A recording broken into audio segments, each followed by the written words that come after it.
तो आप सभी को गॉस की प्रमेय के बारे में तो अब पता ही होगा, और अगर नहीं पता तो जान लीजिए कि गॉस ने ये कहा था कि किसी भी बंद पृष्ठ से गुजरने वाला जो कुल वैद्युत फ्लक्स है वो उस बंद पृष्ठ के अंदर जो भी कुल या नेट आवेश है उसका 1/ε0 टाइम्स होता है। तो स्टूडेंट्स, गॉस की प्रमेय का जो प्रयोग है वो हम एक समान आवेशित अनंत समतल चादर के कारण वैद्युत क्षेत्र की तीव्रता निकालने में भी कर सकते हैं। किस तरह से कि मान लीजिए कि हमारे पास एक समतल चादर है जिसका क्षेत्रफल है a और उसको मैंने कोई आवेश दिया q। तो जैसे ही मैं इसको कोई आवेश देता हूं तो वो आवेश इस पूरी की पूरी चादर पर समान रूप से वितरित हो जाता है। और जब भी कोई आवेश किसी क्षेत्रफल पर एक समान रूप से वितरित हो तो हमें उसके लिए परिभाषित करना होता है पृष्ठ आवेश घनत्व सिग्मा। सिग्मा क्या होता है? जो भी आवेश आपने दिया और जो भी पृष्ठ का क्षेत्रफल है दोनों के अनुपात के बराबर। यहां से आप पृष्ठ पर उपस्थित आवेश को पृष्ठ घनत्व के टर्म्स में लिख सकते हो, सिग्मा इंटू ए के बराबर। अब हमें करना क्या है कि मान लीजिए एक बिंदु है P जो इस समतल चादर से r दूरी पर उपस्थित है और इस बिंदु P पर आपको वैद्युत क्षेत्र की तीव्रता का मान पता करना है। और ये जो बिंदु P है इसकी जो चादर से दूरी है r, वो इस चादर की जो लंबाई या चौड़ाई है उसकी तुलना में बहुत कम है और इसी वजह से इस चादर को क्या कहा जा रहा है? अनंत समतल चादर। जैसे मान लीजिए बिंदु तो है 2 मिलीमीटर दूर और चादर की लंबाई और चौड़ाई है 4 मीटर, तो 4 मीटर की तुलना में 2 मिलीमीटर तो बहुत कम हो गया। तो इस चादर को, इस बिंदु के लिए हम क्या कहेंगे? अनंत समतल चादर। अब ये हमें जो वैद्युत क्षेत्र की तीव्रता निकालनी है वो गॉस की प्रमेय का प्रयोग करके निकालनी है। और गॉस की प्रमेय जो है वो किसके लिए लगती है? एक बंद पृष्ठ के लिए, जिसे हम कहते हैं गॉसियन पृष्ठ। तो पहले हम वैद्युत फ्लक्स का मान निकालेंगे E.dA का प्रयोग करके उस पूरे गॉसियन पृष्ठ के लिए, और फिर निकालेंगे Q/ε0 से, दोनों की तुलना कर देंगे, हमें बिंदु P पर वैद्युत क्षेत्र की तीव्रता मिल जाएगी। अब सवाल ये उठता है कि गॉसियन पृष्ठ का चुनाव किस तरह से करेंगे। तो पहली बात, वो गॉसियन पृष्ठ उस बिंदु को छूता हुआ जाए जहां आपको वैद्युत क्षेत्र की तीव्रता निकालनी है। गॉसियन पृष्ठ के प्रत्येक बिंदु पर वैद्युत क्षेत्र की जो तीव्रता का मान है वो या तो बदले ही ना, और बदले भी तो कम से कम बार। तीसरा पॉइंट क्या है कि आपका जो ये गॉसियन पृष्ठ है उसके जितने भी पृष्ठ हैं उन सभी के क्षेत्रफल सदिश वैद्युत क्षेत्र की तीव्रता के साथ जो कोण बनाए वो 0 अंश हो, 180 अंश हो या फिर 90 अंश हो, ताकि वैद्युत फ्लक्स का मान आसानी से निकल कर आए। और last but not the least कि ये जो आपका गॉसियन पृष्ठ है उसका क्षेत्रफल, पृष्ठ क्षेत्रफल आपको पता होना चाहिए।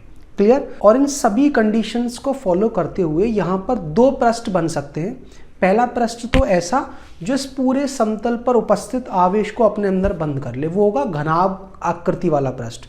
जैसे ये है आपकी समतल चादर, बिंदु यहाँ पर है, तो पहले आप क्या करें? इस चादर के समानांतर एक बिल्कुल समान क्षेत्रफल वाली चादर बना दे बिंदु P से, एक दाईं तरफ एक बाईं तरफ, एक आगे की तरफ एक पीछे की तरफ, एक ऊपर की तरफ और एक नीचे की तरफ। तो ये 6 के 6 जो चादर हैं वो मिलकर के इस पूरी की पूरी अनंत समतल चादर को बंद कर लेंगी और ये हो गया आपका बंद गॉसियन पृष्ठ। अब आप गॉस की प्रमेय लगा सकते हो।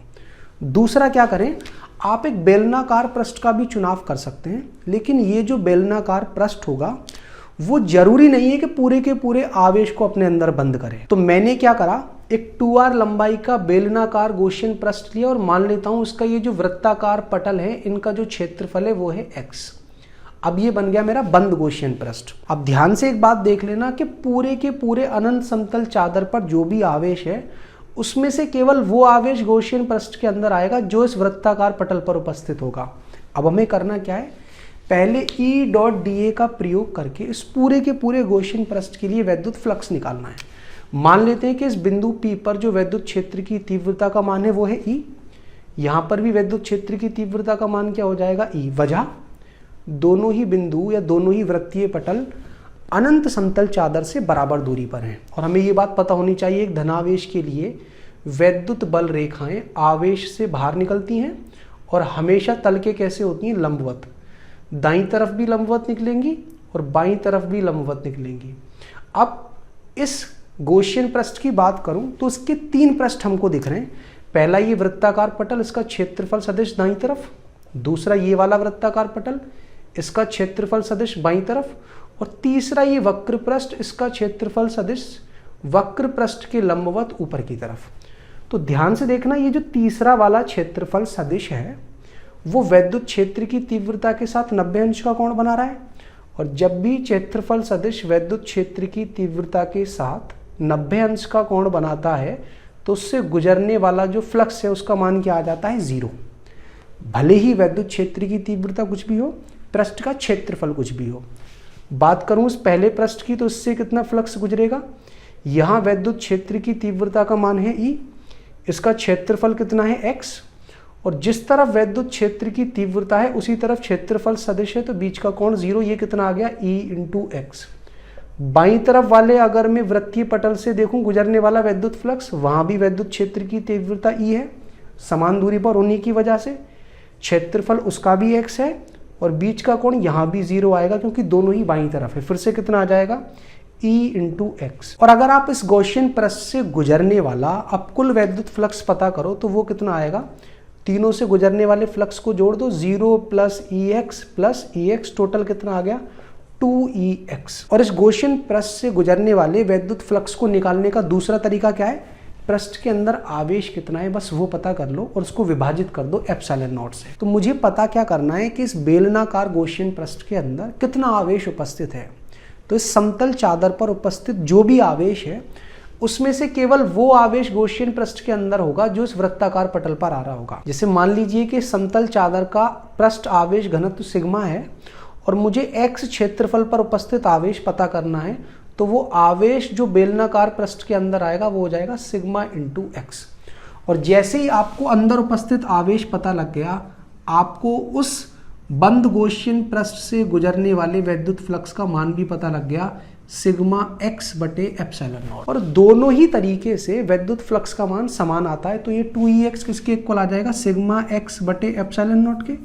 x से x कट जाएगा तो वैद्युत क्षेत्र की तीव्रता का मान आ जाएगा सिग्मा/2ε0। तो आपको याद क्या रखना है कि अगर हमारे पास एक अनंत समतल चादर है जिसका पृष्ठ आवेश घनत्व है सिग्मा और उसके पास में एक बिंदु है P जहां आपको वैद्युत क्षेत्र की तीव्रता निकालनी है, बिंदु बस तल के बिल्कुल पास हो, तो वैद्युत क्षेत्र की तीव्रता कितनी आती है, सिग्मा/2ε0। ध्यान से आप एक चीज देख रहे होगे कि बिंदु की जो दूरी है वो तो यहाँ पर आ ही नहीं रही। तो एक चीज ये भी ध्यान रखनी है आपको कि अगर आप तल के बिल्कुल पास ही हो, चाहे 1 मिलीमीटर पर हो चाहे 2 मिलीमीटर पर हो, बस तल का जो क्षेत्रफल है या जो भुजाएं हैं वो उस दूरी की कंपैरिजन में बड़ी हो, तो 1 मिलीमीटर पर आप निकाल रहे हो 2 मिलीमीटर पर, वो मायने ही नहीं रखता। सभी जगह वैद्युत क्षेत्र की तीव्रता का मान समान आने वाला है और वो कितना होगा, सिग्मा/ε0। और ये वो बात है स्टूडेंट्स जो आपको याद रखनी है कि अनंत समतल चादर के अगर आप बिल्कुल पास हो तो वैद्युत क्षेत्र की तीव्रता बिंदु आपने कहाँ लिया है उस पर निर्भर नहीं करती। हाँ, अगर आप ज़्यादा दूर होते चले जाओगे